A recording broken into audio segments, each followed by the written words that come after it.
Welcome to our webinar around how we use Futsal to develop footballers. Really do appreciate you joining us this evening. So it's great to have you around. So hopefully we can share some bits and pieces with you this evening that's going to be of real use to you. What we're going after tonight. So there's sort of three sections that we're going to deal with. One is we're going to just look at core skills in futsal and how that links with football. And then a little bit an extra of that about the role of the goalkeeper. Quite often, I think we do these sorts of webinars and things, don't really get to talk about the goalie, but as 20% of the team, it's quite a significant part. So we're going to talk about them and give them the credit that they're due. Then Dan's done loads of work and numbers around the core moves, again linking it football and futsal. And then finally we're going to talk a little bit about the journey of Max Kilman, captain of Wolves. Started with we'll talk about his journey, and then sort of how that was sort of twin track between futsal and football. We done a comparison looking at football and the most recent Euros tournament, along with the Euros futsal tournament, to see kind of what the comparisons are and how the numbers dial up or down depending on what format you play. There's a lot of time spent moving the opposition around and waiting for the right moments. So tactically, it's being able to pick the moments of when to attack quickly, and you almost miss it. So if you're watching it, you can see players moving around, but then all of a sudden, and we'll see some of the core moves later, some of these things happen quickly. So in terms of receiving skills, it looks very, very different, or can look very, very different. Side by side, there you can see, it might be a little bit small on there, but you can see that, again, the biggest one for me is receiving 35 times within a 40-minute ball in play period in football, and then 105 here. So ultimately, if you're looking to get your players used to performing these core skills and getting lots of repetition in really realistic situations, then it's a no-brainer really that futsal plays a really good part in that. Go on. What is it about the constraints of the game? You know, why is it so fast? Because it is faster than five-a-side. You know, we've got other numbers that have shown us that before.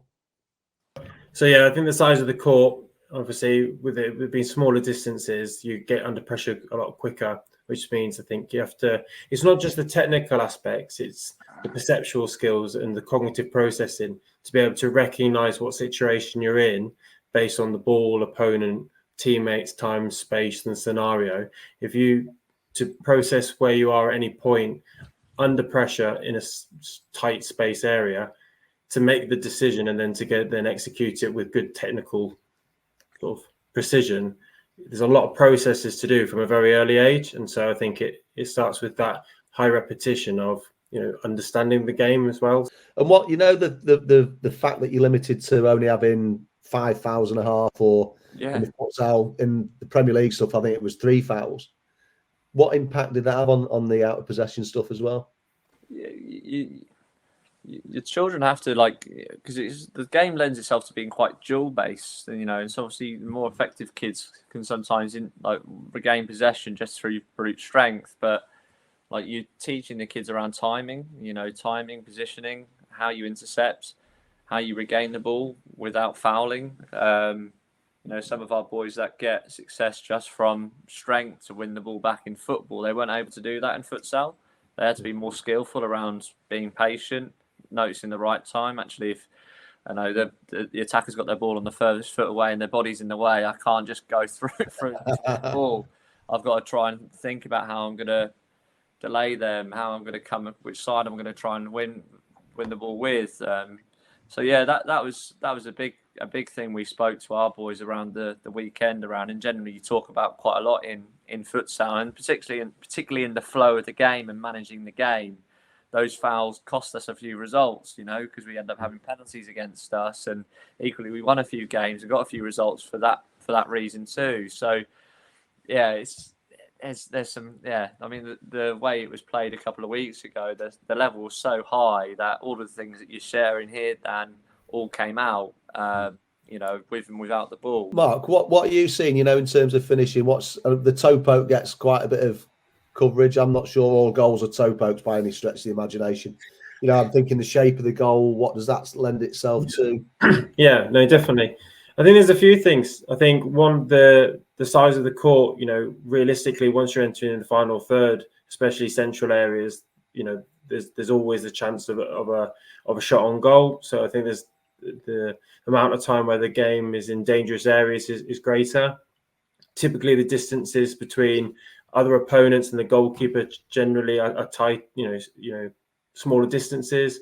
The size of the goal is smaller, so that presents a challenge. And obviously, the proportion of the goal taken up by the goalkeeper as well. The goalkeeper's taking up more proportion. So it really does emphasize the need for a variety of techniques, whether it's toe poke, which gives you a sort of an unpredictability because the defender or the goalkeeper's it involves very little backlift, so it's not so easy to read, whereas a toe poke is quite sudden and very little backlift. So there's that.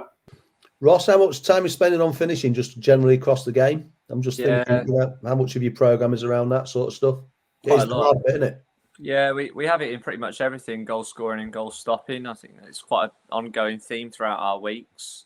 In those age groups, we like the defending part, defending the goal as well as scoring the goals. I think obviously the better our kids defend, the harder it is for our finishers or for the kids to finish. So it was interesting. Again, I look back at the recent tournament, like some of our goal scorers and how they use the toes, and I find that because of how the kids get coached, a lot of their finishing in football, it's a lot of like unopposed, touch out your feet, shots from distance. When you look at like some of our best finishers that have played in the Premier League, they work off instincts, and I think that's what you get more of in the futsal is developing instinctive finishing. So I know like one of our games, we had a game where a team sat in a really low block and we weren't getting inside the box, but we were working off seconds. So a lot of our shots were from distance and then working off the goalkeepers or working off blocks from the outfielders and then trying to get finishing off the seconds. So it's that instinctive finishing. And for me, we tried to do as much, or I tried to challenge our coaches as much to do finishing in opposed practices, where there is defending. And I think then the perceptual part is coming out rather than it just being around the action of the technique, being skillful in your finishing. I think, as you've both spoken about, is really important, particularly if you're inside that box. It's going to be hard to score in there, isn't it? So. But the big thing about futsal is actually goalkeeper needs to make a lot of distribution. I consider a futsal goalkeeper to be a quarterback, almost creative, having to make lots of decisions of whether you play long, play short, and this will be based a lot on what the tactical picture is in front of a goalkeeper. I'm always astounded, when you think that, I don't know, Edison in the derby on Saturday had maybe 2 saves to make in the whole game. These guys are making, I don't know, Dan, if you've got any numbers on it, they're probably making 30 saves a game. They're probably having 30, 40 distributions a half. In terms of the numbers, it's really interesting. Like everything else, really dialed up.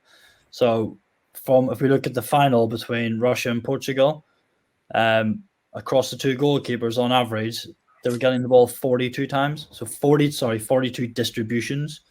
So being able to get the ball to feet and play or in hands and play. So getting lots of the ball and being able to start attacks, etc. And in terms of shots, 13 shots on average, 13 shots being faced. That's opportunities to make a save. So that's not including shots that go over the crossbar or wide or anything. That's just opportunities to make a save. Either they've made a save or it's gone into the goal. So again, the numbers really, really dialed up. Lots of opportunities to practice. We had a meeting a couple of weeks ago talking about the spirit of the goalkeeper, and I think in order to be a good futsal goalkeeper, you need to have that spirit. You need to have that bravery to do it, because if you're not, you're probably not going to be ready to make the sorts of saves that you're going to probably need to do more often than not when you're playing in futsal. And I think when you look at some of I look at Edison at Man City, he's not got traditionally the size of a goalkeeper, but he's got the agility and the ability to move across his line and defend in and around that 6-yard box where most goals are scored. And he's able to be brave and adjust his positioning very, very quickly. And I think a look at the future goalkeeper in football at top level, at high level, that's the way it's going. So again, I think futsal would have some real value in developing it. And the goalkeeper department are fully on board with it. Again, it's in terms of that variety and for what we want to try and develop, it is that. But it's, again, using the futsal goalkeeping, not to make them futsal goalkeepers. It's to try and teach the transferable skills across both sports, which there is a lot. So I look at that photo and I think, well, that's the sort of save that you would see in football. Yeah. You know? It's funny what you're saying about the spirit of the goal. That fella, Johnny Sim, he said he hadn't had a proper session or a proper game if he hadn't took one straight in the face. Yeah. So without a face save, it wasn't a proper session. What surprised me was the wall pass, and I think this is one that we see coached quite often. That's your typical 1-2, if you like. So I give the ball to you and make a movement forward and then receive it back again. Again, this didn't happen an awful lot. So from what we observed, it was 4 times a game, but it does require a lot of skill to be able to do that, to move the ball quickly in such a short space and get it back again.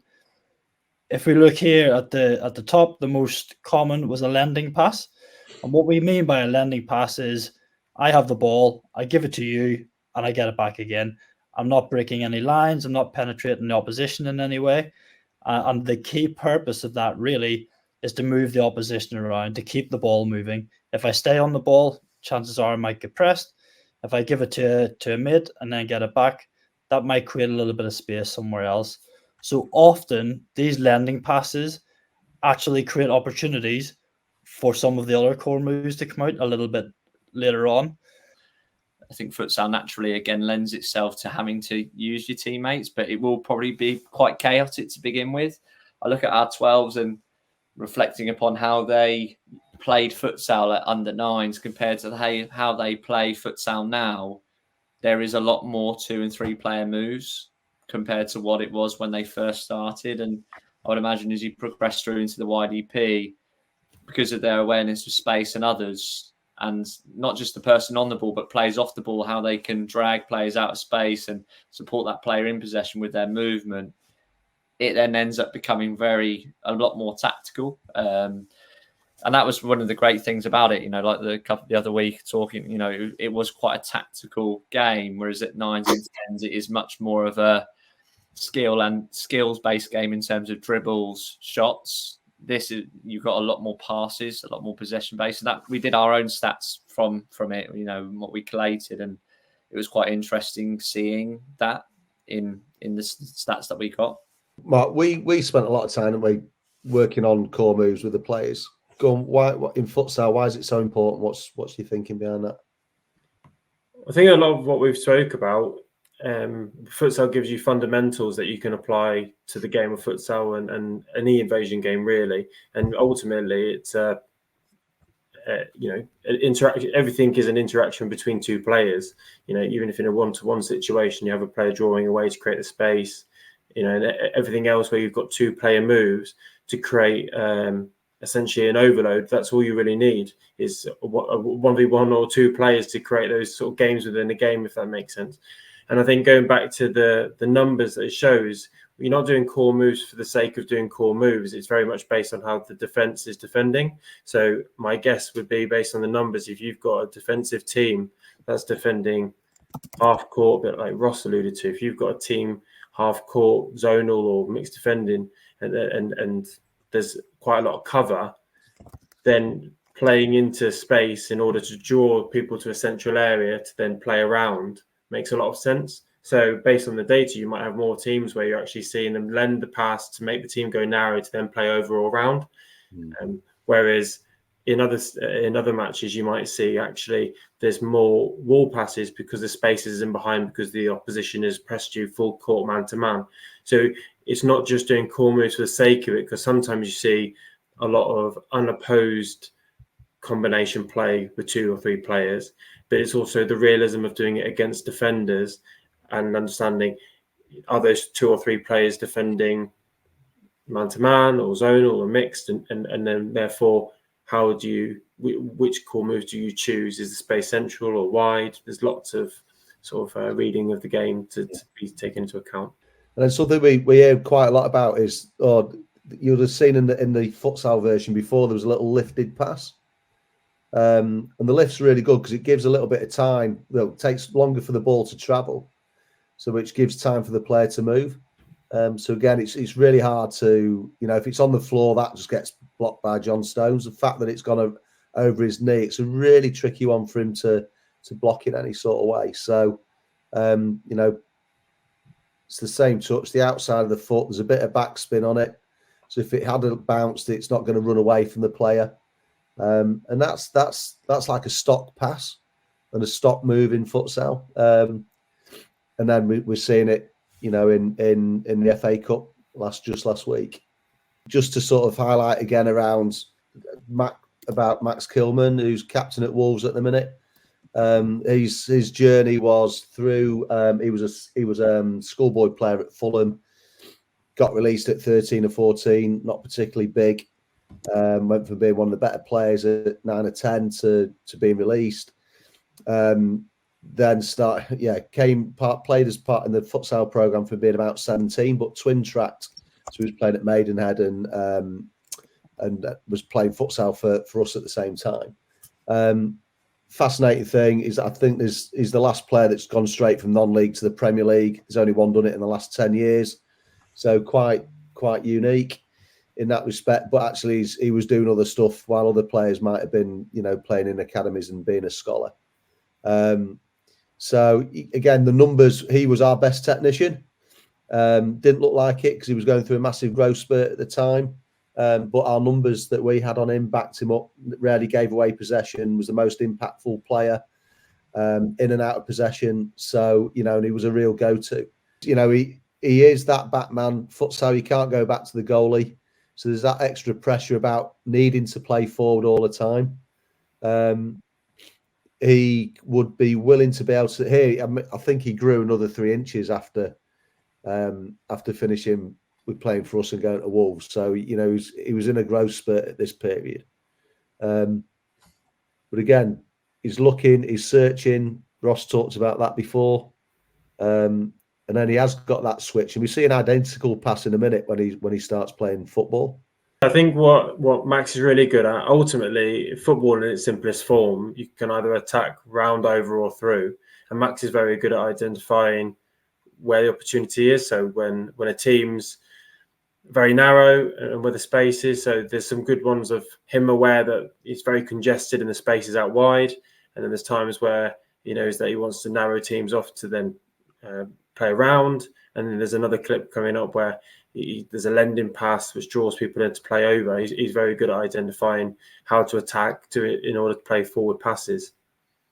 The interesting one for me there on Max is, I was at Wolves for 6 years and worked very closely with Max. And when he was in the 23s, a great story I'll never forget is we were 2-0 down to Manchester United away from home. We had to win the game to pretty much win the league and get promotion to the top tier. 2-0 down, 6-7 minutes to go. We put Max up top. So all of a sudden, people are expecting us to lump the ball in the box because we've got a big lad there. But that's not at all what we've done. We just relied on his skill in those really congested areas. And some of the passes he was able to pick out was incredible. Receiving, switching play really quickly. We've seen great examples of it there. But he's able to do it across short and big distances as well. And we ended up winning the game 3-2. We didn't lose it 4-0. We actually went 1-3-2. And Max was a big part of that for that technical ability. Yeah, I think from my perspective, for a lot of, like it was being said for people on the call, we often prioritise the players that are the fastest and the tallest and the strongest at a certain age. And they get more time, and the ones that potentially are perceiving the game pretty well get less time on the pitch and therefore get less exposure. I think futsal is a really great alternative environment to see a player in a different environment, and therefore see the players that potentially are perceiving the game in a really positive way. And then if they then get the opportunity to get that repetition through futsal, their technique's going to improve over time.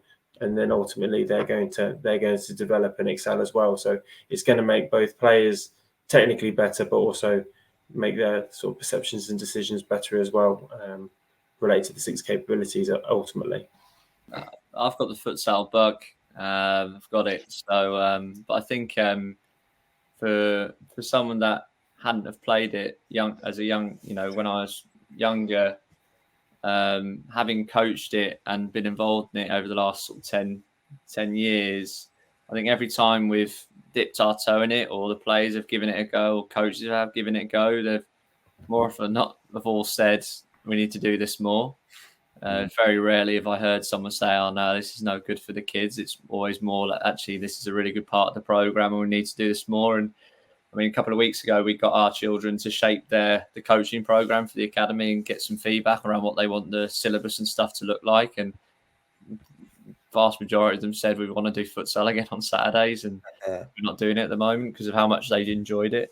So yeah, I think there's always a barrier in some minds around, like, it isn't football and it looks so different and stuff. But I think once you start playing it and the kids start experiencing it, I very, very, very rarely hear anyone or see anyone say they don't want to keep doing it. So I think it's just about a challenge for those that are on the call that are wanting to explore it, about trying to find a venue and trying to find a way of implementing it in the program. And, I've experienced and been challenged to be really creative with doing that over the years. And but it's certainly worth it. And, I think if you as grassroots coaches or coaches working at any level can get your kids doing it, you'll certainly play a part in hopefully developing more Max Kilmans along the way.